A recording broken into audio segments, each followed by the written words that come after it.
ابھی آپ کو شرما کے دکھاتی ہوں۔ دعا نے ایک ہاتھ تھوڑی کے نیچے رکھا اور دوسرا ہاتھ اپنے عروسی دوپٹہ لہرانے لگی، جبکہ آنکھیں مسلسل پٹپٹا رہی تھی اور ہونٹوں پر دلکش مسکراہٹ تھی، جبکہ مصطفیٰ کے چہرے پر حیرانگی کے ساتھ ہنسی بھی آ گئی۔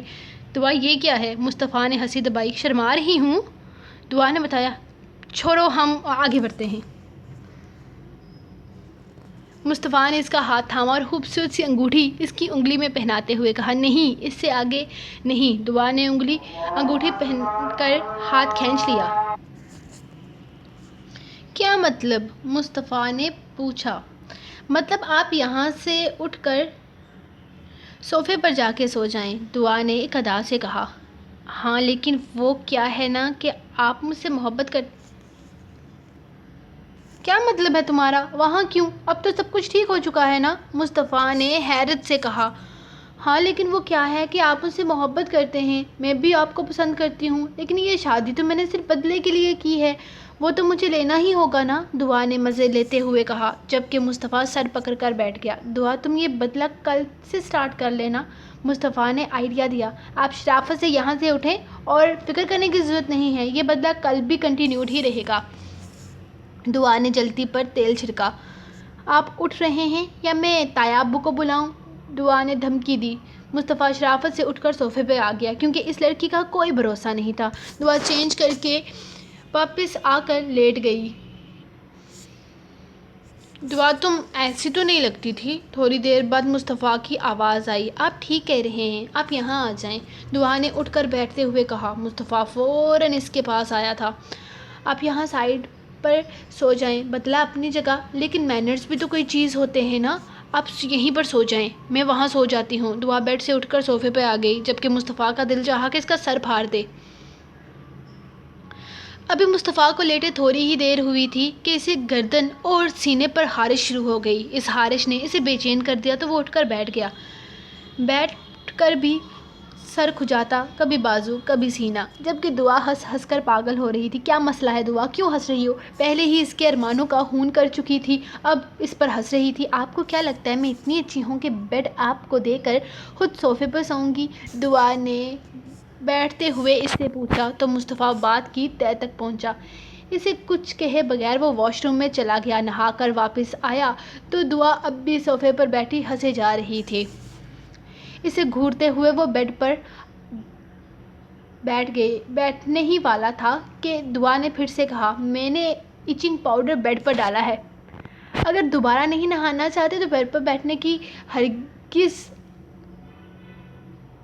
گریز فرمائیں، دعا نے اعلان کیا۔ تو پھر میں کہاں سوؤں؟ مصطفیٰ نے غصے سے پوچھا۔ باہر جانے کی غلطی مت کیجیے گا، کیونکہ ایسا کرنے سے تایا ابو کو پتہ چل جائے گا کہ ان کی بہو اپنے دشمن سے جنموں کی دشمنی کا بدلہ لے رہی ہے، دعا نے مزے لیتے ہوئے کہا۔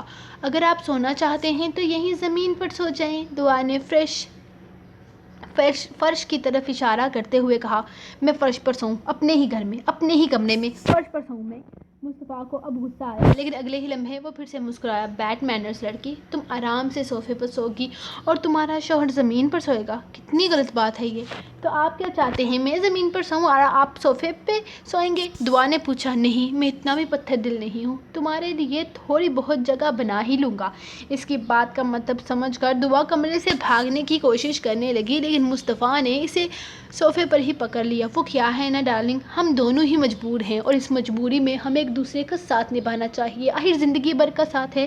وہ کہتے کہتے اس پر جھکا تھا۔ دعا بھی بنا مزاحمت کیے مسکرا دی تھی۔ اب تک وہ بھی صرف مذاق کر رہی تھی، کیونکہ اسے مصطفیٰ کے جذبات کا پتہ چل چکا تھا۔ اس نے اپنے دل میں مصطفیٰ کے لیے جگہ بنا لی تھی۔ مصطفیٰ کو اس کی منزل ملی تھی، لیکن سفر تو اب شروع ہوا تھا، جس کا مصطفیٰ ساری زندگی مسافر بن کر رہنا چاہتا تھا۔ دعا کیا کر رہی ہو؟ مصطفیٰ کے صبر کا پیمانہ لبریز ہو گیا۔ اگر وہ دونوں اس وقت گھر پر بھی میں ہوتے تو مصطفیٰ اس کا دماغ ٹھکانے لگاتا تھا۔ کیا کر رہی ہوں میں؟ اس آدمی کو فوٹو بنانا آتا ہی نہیں ہے، بس کیمرہ پکڑ کر کھڑا ہے۔ آج اس کا ولیمہ تھا اور اس وقت ہال میں اس کی پولیس فورس کے بہت سارے لوگ اپنی فیملی کے ساتھ شریک تھے اور مصطفیٰ کو اس کی بچکانہ حرکتوں پر غصہ آ رہا تھا۔ وہ پروفیشنل ہے، مصطفیٰ کا صبر اب جواب دے گیا تھا، لیکن پھر بھی چہرے پر زبردستی مسکراہٹ سجائے وہ غصہ کنٹرول کر رہا تھا۔ ایسے ہوتے ہیں پروفیشنل لوگ، مصطفیٰ یہ آدمی میرے ولیمے کا البم کا بیڑا غرق کر رہا ہے اور آپ مجھے آنکھیں دکھا رہے ہیں۔ السلام علیکم مصطفیٰ ابھی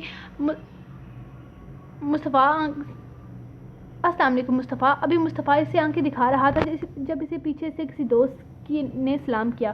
وہ باتوں میں مصروف ہو گیا تو دعا کو موقع دے کر وہاں سے نکل گئی۔ بھابھی سے تو ملوا، دوست نے کہا تو مصطفیٰ کو بھی خیال آیا کہ اس وقت وہ اپنے ولیمے کی تقریب پر ہے، لیکن دعا نہ جانے کہاں چلی گئی تھی۔ وہ تو ویسے بھی مصطفیٰ کے ہاتھوں سے کب سے اپنا ہاتھ چھڑوانے کی کوشش کر رہی تھی۔ نظریں گھمانے پر وہ اسے مہمانوں کے ساتھ کھڑی نظر آئی جو ایک لڑکی کے ساتھ مل کر اس کے بچے کو سنبھالنے میں ہلکان، یہ پرواہ کیے بغیر کہ اس وقت وہ دلہن کے روپ میں ہے۔ دعا آپ بیکار میں پریشان ہو رہی ہیں، یہ ابھی چپ ہو جائے گا۔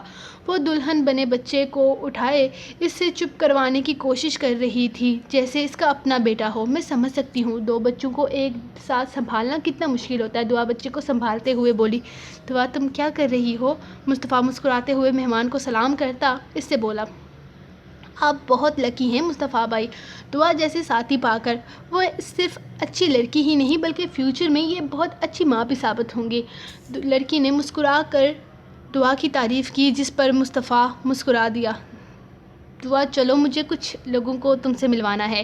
ان لوگوں سے معذرت کر کے وہ اس کا ہاتھ زبردستی پکڑتا اپنے ساتھ لے گیا۔ کیا مسئلہ ہے تمہارے ساتھ؟ ایک جگہ ٹک کر نہیں بیٹھ سکتی؟ مصطفیٰ دھیمے سے آواز میں گرایا۔ آپ کو اپنے دوستوں سے فرصت نہیں ملتی اور آپ چاہتے ہیں کہ میں اتنی دیر ایک ہی جگہ ایک ہی پوزیشن میں ٹک کر بیٹھ جاؤں؟ دعا تم آج کی دلہن ہو، صرف آج آرام سے بیٹھ جاؤ، کل سے تم آزاد ہو جاؤ، چاہے وہ کرنا۔ مصطفیٰ نے سمجھانا چاہا، ابھی وہ اسے سمجھا ہی رہا تھا کہ مصطفیٰ کے سینئرز آ کر اس کے پاس کھڑے ہو گئے جس پر دعا کا موڈ اور بھی خراب ہو گیا۔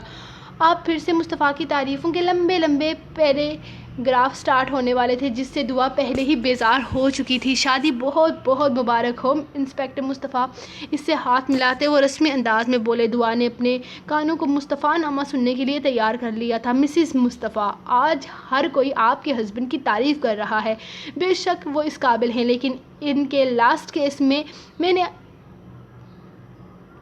نے بھی بہت بہادری کا مظاہرہ کیا ہے۔ بے شک آپ بہت بہادر ہیں۔ اگر آپ وقت پر پولیس اسٹیشن نہ پہنچ کر خبر پہنچاتے تو یقیناً یہ کیس بہت مشکل ہو جاتا۔ طارق بٹی اور یاسر خان اس وقت جیل میں آپ میں ہیں، اس میں آپ کا بھی بہت اہم ہاتھ ہے۔ وہ جو کوئی بھی تھا اس کو جاننے میں دعا کو کوئی انٹرسٹ نہیں تھا، بس اپنی تعریف پر وہ کھل اٹھی تھی۔ ارے یہ تو کچھ بھی نہیں، اگر آپ کے آفیسر میرا انتظار کرتے تو میں طارق انکل کو الٹا لٹکا دیتی، دعا اپنی تعریف پر چہکتے ہوئے بولی۔ مصطفیٰ نے سختی سے اس کا ہاتھ پکڑ کر اسے بولنے سے روکنا چاہا۔ تھینک یو سو مچ سر، مصطفیٰ نے مؤدبانہ انداز میں کہا اور ان کے جانے کے بعد دعا کو گھورا۔ تم اپنا منہ بند نہیں رکھ سکتی؟ مصطفیٰ نے گھور کر کہا جس پر دعا کا منہ بند کیا۔ آپ نے مجھے ڈانٹا، میں ابھی طیابوں کو بتاتی ہوں، مصطفیٰ روتی شکل بنا کر بولی۔ پیچ کلر کی فراک میں چہرے پر سبھی نقوش کو خوبصورتی سے سجایا گیا تھا۔ آج تو وہ مصطفیٰ کے دل میں اتر رہی تھی۔ اس وقت وہ کم از کم اس کے روٹھنے کا رسک نہیں لے سکتا تھا، لیکن دعا کی حرکتیں، میں ڈانٹ نہیں رہا، بس یہ بتا رہا ہوں کہ اپنی حرکتوں کو کنٹرول کرو۔ پارٹی میں بہت بڑے بڑے بزنس مین شامل ہیں اور ان کی وجہ سے میڈیا والے بھی ہیں۔ میں نہیں چاہتا کہ کوئی بھی تمہاری الٹی سیدھی حرکتوں سے انہیں مسئلہ ملے، تو پلیز تم خود پر کنٹرول کرو۔ مصطفیٰ نے چہرے پر زبردستی کی مسکراہٹ سجا کر اس سے کہا تھا۔ ٹھیک ہے، آج رات آپ صوفے پر سوئیں گے، دعا نے ایسے شرماتے ہوئے کہا جیسے مصطفیٰ نے کوئی بہت رومانٹک بات کی ہو۔ اس کی طرف متوجہ لوگ دبی دبی ہنسنے لگے جس پر دعا مزید شرمائی اور مصطفیٰ اسے دیکھ کر رہ گیا۔ اللہ اللہ کر کے فنکشن ختم ہوا تو دعا گھر آتے ہی جویلری اور کپڑے اتار کر بے تکلف کیے بغیر سو گئی۔ آنکھ کھلی جب اپنے چہرے پر کسی کے لبوں کا لمس محسوس کیا، ذرا سی آنکھ کھول کر دیکھا تو مصطفیٰ اس کے چہرے پر جھکا اپنے لبوں سے اس کے چہرے پر مہر ثبت کر رہا تھا۔ وہ ذرا سا مسکرائی تھی، پھر اچانک اسے یاد آیا، دھکا دے کر مصطفیٰ کو خود سے دور کیا۔ کیا مسئلہ ہے آپ کے ساتھ؟ سارا دن تو مجھے ڈانٹتے ہوئے گزار دیا، اب آئے بڑے پیار کرنے والے، دور ہٹے مجھ سے اور جا کر صوفے پر سو جائیں۔ دعا منہ بسور کر بولی۔ دعا یار تمہاری حرکتیں ہی ایسی ہیں کہ مجھے ڈانٹنا پڑتا ہے۔ مصطفیٰ نے ایک بار پھر سے اسے کھینچ کر اپنے قریب کیا تھا اور اس کی سراہ دار گردن سے نیکلس اتار کر اس پر جھکنے لگا۔ جب دعا نے ایک اور دھکا مار کر اسے خود سے دور کیا۔ ہاں تو اب بھی میری حرکتیں ویسی ہی ہیں، اب کیوں پیار آ رہا ہے؟ اب بھی ڈانٹے نا، دعا نے غصے سے کہا، جس پر مصطفیٰ مسکرا دیا۔ اب ڈانٹنے کا وقت نہیں ہے بیوی، اب تو بس پیار کرنے کا وقت ہے۔ وہ اس کے لبوں پر جھک کر شوق جسارت کر گیا۔ دعا اس کی اس حرکت پر سمٹ کر رہ گئی۔ خبردار جو میرے پاس آنے کی کوشش کی، آپ کو مجھ سے وعدہ کرنا ہوگا کہ آپ مجھے کبھی نہیں ڈانٹیں گے اور نہ ہی اپنی بڑی بڑی آنکھوں سے گھور کر مجھے ڈرائیں گے۔ اگر آپ نے میری بات نہیں مانی تو آپ کو روز صوفے پر سونا ہوگا، دعا نے شرط رکھتے ہوئے کہا، جسے مصطفیٰ نے فوراً قبول کر لیا۔ ہاں ٹھیک ہے، کبھی نہیں ڈانٹوں گا، اب تو پاس آؤ۔ ایک جھٹکے سے کھینچ کر وہ اسے اپنے قریب کرتا اٹھا کر بیڈ پر لے آیا۔ اور کبھی حکم بھی نہیں چلائیں گے؟ دعا کو کچھ اور بھی یاد آ گیا۔ ہاں یار، کبھی نہیں چلاؤں گا، اب چپ۔ مصطفیٰ نے اس کے لبوں کو اپنے ہونٹوں میں قید کیا اور پھر اپنے آپ کو سیراب کرنے لگا۔ آج سارا دن اسے دلہن کے روپ میں دیکھ کر اس نے کیسے گزارا تھا، یہ صرف وہی جانتا تھا۔ اس وقت اگر دعا سے یہ کہہ کر اپنی نوکری سے بھی استعفیٰ دے دے تو شاید وہ یہ بھی کر گزرتا۔ چاندنی سی بھری اس خوبصورت رات میں وہ دعا کے وجود میں کھوسا گیا تھا۔ صبح مصطفیٰ کی آنکھ کھلی تو دعا کہیں نہیں تھی۔ رات مصطفیٰ نے دعا کو بتایا تھا کہ وہ ایک دعوت پر جانا چاہتا ہے، لیکن اب دعا نے ایک اور کارنامہ سر انجام دیا تھا۔ پوچھنے پر پتہ چلا کہ دعا سعدیہ کے گھر گئی ہوئی تھی گیٹ ٹوگیدر پارٹی کرنے کے لیے۔ بس پھر کیا، دوپہر 1 بجے کے قریب وہ واپس آئی اور مصطفیٰ اپنے تمام تر رات کے وعدے بھلا کر اسے ڈانٹنے لگا۔ اس کے بعد سے دعا نے اس سے بات کرنا چھوڑ دیا۔ شام کو وہ پنک کلر کی خوبصورت سی فراک پہن کر اس کے ساتھ دعوت پر گئی۔ وہ اتنی پیاری لگ رہی تھی کہ مصطفیٰ کا دل ایک بار پھر سے اس کے لیے مچلنے لگا، لیکن آج اس نے صبح سے ہی اسے ہری جھنڈی دکھا دی تھی۔ دعا کو پتا تھا کہ اس پر پنک کلر بہت سوٹ کرتا ہے، اس لیے اس نے جان بوجھ کر یہ کلر پہنا تاکہ وہ اور بھی پیاری لگے اور پھر مصطفیٰ کو جی بھر کر تنگ کرے۔ رات وہ گھر واپس آیا تو مصطفیٰ نے ایک بار پھر سے اسے اپنے قریب کرنا چاہا۔ جب دعا نے اسے دن کے واقعے کے بارے میں بتایا اور کل رات کے وعدے بھی یاد دلائے، مصطفیٰ نے ایک بار پھر سے سوری بولا اور وہی سارے وعدے دوبارہ کیے اور پھر تقریباً 2 گھنٹے بعد دعا کو کان پکڑ کر منایا۔ پہلے دعا نے خوب نخرے دکھائے، پھر آخرکار وہ مان گئی، لیکن اگلی صبح دعا نے ایک اور کارنامہ کر دیا جس پر مصطفیٰ کا غصہ ضبط کرنا مشکل ہو گیا اور آج پھر وہ رات کو اسے منا رہا تھا۔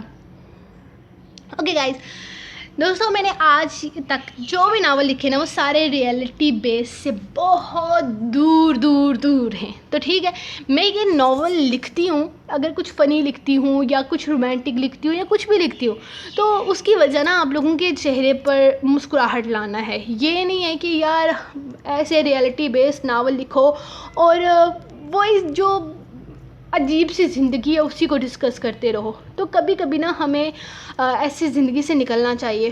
ابھی میری ماما کو نا ایک شو دیکھنے کی وہ بہت ہوتی ہے، کیا نام ہے اس شو کا، ہاں پتہ نہیں، سرِ عام، اور وہ ایک اور بھی ہے، وہ ایسے ایک کرائم بیسڈ ناول نہیں ہے، شو ہے۔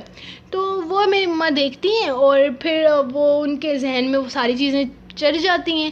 تو یار یہ جو چیزیں ہیں نا آج کل میں دیکھ رہی ہوں بہت سارے لوگ اسی پہ ناولز لکھ رہے ہیں، اسی پہ کر رہے ہیں۔ تو آئی تھنک اتنا بڑھا چڑھا کر وہ ساری چیزیں دکھانا، اور یار اس سے نا ہمارے دماغ خراب ہوتے ہیں، کم از کم مجھے تو لگتا ہے۔ کچھ لوگ کہتے ہیں رومانس سے دماغ خراب ہوتا ہے، ان کو میں کچھ نہیں کہہ سکتی کیونکہ مجھے رومانس لکھنا بھی اچھا لگتا ہے اور پڑھنا بھی پسند ہے۔ اور دوسری بات، اور یہ جو کرائم بیسڈ ہے، اگر تو آئی نو ہر کسی کی لائف میں کوئی ہیرو ویرو نہیں ہوتا اور نہ ہی کوئی ہیرو آتا ہے، ہر بندے کی زندگی میں کچھ نہ کچھ غلط ہوتا ہی رہتا ہے۔ تو آئی تھنک ہمیں ان چیزوں سے نکل کر نا کبھی کبھی ایسے ورلڈ میں آنا چاہیے جہاں سب کچھ پرفیکٹ ہو۔ تو مجھے پسند ہے ایسے ناول لکھنا، اور جو لوگ کہتے ہیں کہ آپ ریئلٹی بیس لکھیں، یہ لکھیں وہ لکھیں، تو سوری میں نہیں لکھ سکتی اور نہ ہی مجھے وہ لکھنا پسند ہے۔ میں چاہتی ہوں کہ اگر کوئی میرے ناول پڑھے تو کم از کم اس کے چہرے پر اسمائل تو آئے نا، ہر وقت 12 بجائے رہنا مجھے نہیں پسند یہ۔ اور خیر میں کون سی باتوں میں لگ گئی، مجھے خدا حافظ کہنا تھا، وہ اینڈ پر مجھے خود ہی اپنا پیراگراف پڑھ کے یاد آ گیا کہ یہ بھی بات کرنی چاہیے۔ خیر مجھے ریئلٹی بیس ناول نہیں پسند، مجھے وہ ناول نہیں پسند جس میں اینڈنگ بری ہوتی ہے، یا وہ ناول نہیں پسند جس میں مطلب ریئلٹی کے قریب لکھا جاتا ہے، ہیرو اتنا برا ہے، ہیروئن اتنی بری ہے، اتنی چال باز ہے، اتنا یہ ہے، اتنا وہ ہے۔ تو مجھے یہ سب کچھ نہیں پسند۔ ہر انسان کی اپنی پسند ہوتی ہے، تو یار اپنی پسند دوسرے پہ تھوپنے کی کوشش نہ کریں۔ میں جیسا لکھتی ہوں میرے ریڈرز کو پسند ہے، اور یہاں پہ ہر طرح کے رائٹر آپ کو ملیں گے، جیسا آپ پڑھنا چاہتے ہیں ویسا ملیں گے. اگر آپ اریت شاہ کے پیج پہ آؤ گے تو اوبیسلی آپ کو ویسے ہی ناول ملیں گے جو اریت شاہ کو لکھنا پسند ہے، یہ تو آپ کو پتہ ہی ہے. تو ہم ملیں گے نیکسٹ ناول میں جلدی ایک اپنا کوئی اور پرانا ناول سٹارٹ کروں گی. اس ناول کو ہم نے 3 دن میں ختم کیا، شاید وہ لانگ ہو جائے. میرا دل تو کر رہا ہے بھیگی پلکوں یا ایک لفظ عشق میں سے کوئی سٹارٹ کروں، تو کریں گے انشاءاللہ. تو تب تک بھی اپنے ڈیٹو کو دیں اجازت، دعاؤں میں یاد رکھیں. اللہ حافظ.